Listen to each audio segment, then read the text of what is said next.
اللہ رب العزت نے ملائکہ کا قرآن کی کن کن آیات میں کس کس انداز میں ذکر کیا ہے، آئے ہم ان کا ترجمہ سنتے ہیں۔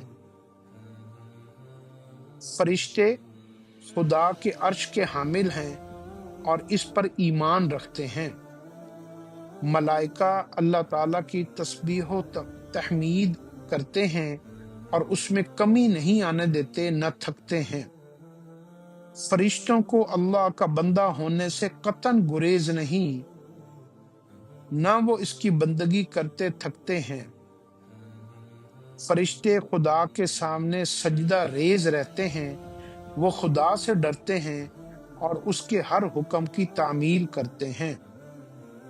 فرشتوں کے 2 3 اور 4 پر ہوتے ہیں۔ کچھ لوگوں نے فرشتوں کو معبود اور خدا کی بیٹیاں قرار دے دیا۔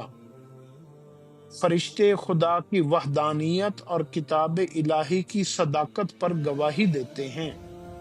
فرشتے عرش کے ارد گرد کھڑے ہیں۔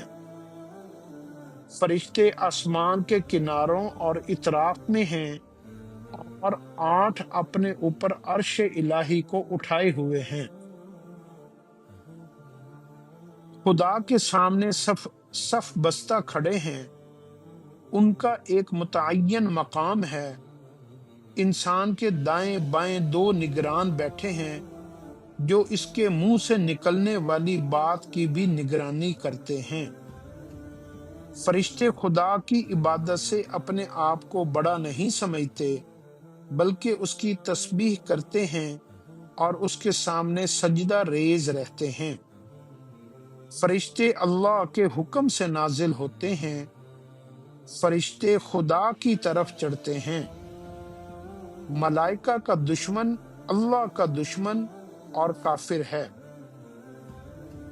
فرشتوں نے خدا کے حکم پر آدم علیہ السلام کو سجدہ کیا۔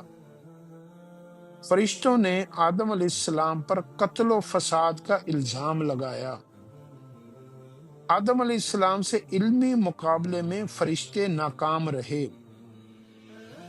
فرشتے انسانوں کی روحیں قبض کرتے اور ان سے سوال و جواب کرتے ہیں اور بروں کو مارتے پیٹتے ہیں اور انہیں عذاب کی دھمکی دیتے ہیں۔ فرشتوں کو کسی نہ کسی مقصد ہی کے لیے نازل کیا جاتا ہے۔ فرشتے وحی لے کر خدا کے برگزیدہ بندوں پر نازل ہوتے ہیں۔ فرشتے حضرت یحییٰ علیہ السلام کی خوشخبری لائے۔ انہوں نے حضرت مریم علیہ السلام کی طہارت کی خوشخبری دی۔ وہ طالوت کی بادشاہی کے لیے بطور شہادت تابوت اٹھا کر لائے۔ انہوں نے حضرت ابراہیم علیہ السلام کو بیٹے کی خوشخبری دی اور قوم لوط پر عذاب لائے۔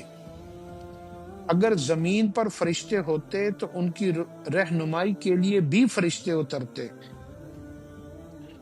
اللہ انسانوں یا فرشتوں میں سے جسے چاہتا ہے اپنا پیغمبر بناتا ہے۔ فرشتے اہل ایمان، ان کی ازواج، آباء اولاد کے لیے مغفرت و رحمت، جنت اور گناہوں سے تحفظ طلب کرتے ہیں۔ ملائکہ پیغمبر کے رفیق ہیں۔ اللہ تعالیٰ آگے پیچھے فرشتے لگا کر اپنے نبی کی حفاظت کرتا ہے۔ 1000 فرشتے اہل بدر کی مدد کے لیے اترے اور لڑے۔ اللہ تعالیٰ نے 3 یا 5 ہزار فرشتوں سے احد میں مسلمانوں کی مدد کی۔ ملائکہ اور روح الامین اتنے وقت میں خدا کی طرف چڑھتے ہیں جس کی مقدار 50,000 سال ہے۔ اللہ تعالیٰ انسانوں پر محافظ فرشتے بھیجتا رہتا ہے بلا کم و کاست، جو موت کے وقت ان کی روح قبض کر لیتے ہیں۔ فرشتے لیلۃ القدر میں خدا کے حکم سے نازل ہوتے ہیں۔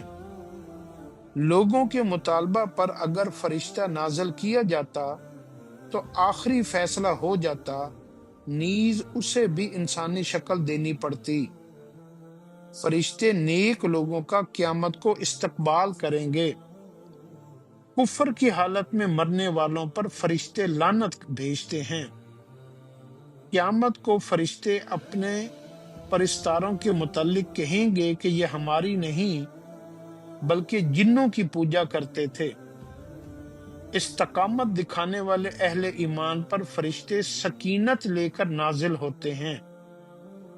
فرشتوں کی سفارش صرف انہیں کام آئے گی جن کو اللہ چاہے اور پسند کرے گا۔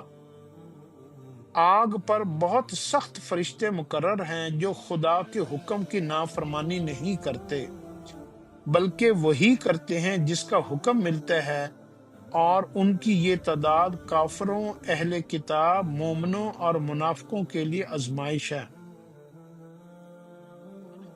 قیامت کو فرشتے قطار در قطار آئیں گے۔ قیامت کو فرشتے صف بستہ کھڑے ہوں گے اور بغیر اجازت بول نہ سکیں گے۔